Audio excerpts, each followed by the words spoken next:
Hi, I'm Robin Clements, and this is my Q list.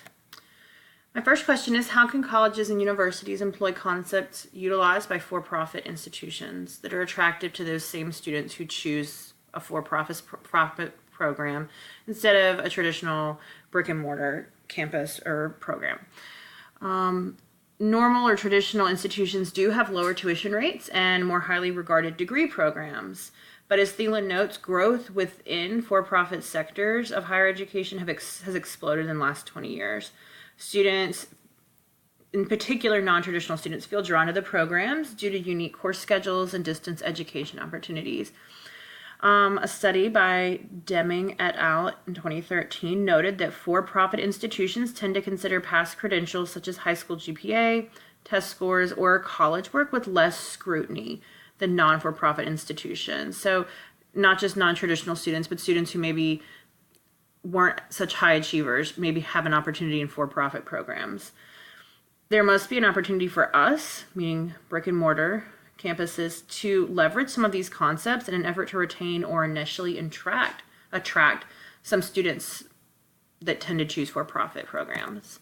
Second, how can we encourage students to consider unattractive but potentially lucrative careers where there's evidence of a high number of open positions? And I went in the direction of agriculture with this just because of my background.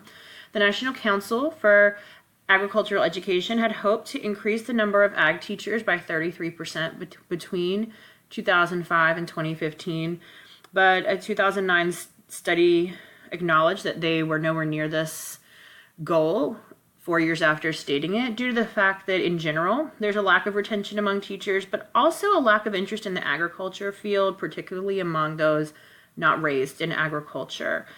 A 2003 Delphi study indicated that many students don't consider degrees in agriculture for reasons including an incorrect image of agriculture work, institutional admissions requirements, and graduation requirements that prevent a true four-year graduation.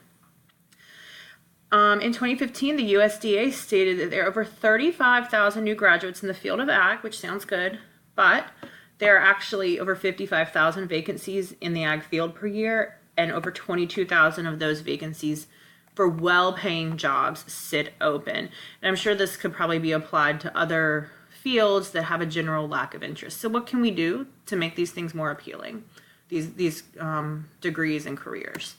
Lastly, how can we increase financial aid literacy for first-generation students? I will admit that there's not a lot of study here, and the studies I did find acknowledge that. So Leah Mueller in 2014 released a statistic that college students frequently incur around $23,000 in student loan debt. One of the few studies that talks about first-generation students related to financial aid literacy noted that first-generation students, meaning students with no parental history of earning a college degree, do rely on loans more heavily than other student populations, but lack financial aid literacy. Financial aid literacy included what's called information capital, just knowledge about financial aid and about funding that non-first generation students would have access to from their families or networks. First generation students, because they have a lack of information capital or financial aid literacy, are led to believe that debt is the only way to pay for college, and a lack of understanding about what their total debt might be and what that means for future payoff amounts and just even the process of paying off these loans is a problem. And there are, like I said, there are a few studies in this field, but I think because institutions are continuing to emphasize recruiting first generation students, we really need to do more work in this area. And these are all of my references. I didn't put them exactly in the slide and refer to them by name at every point, but these are the references. Thank you.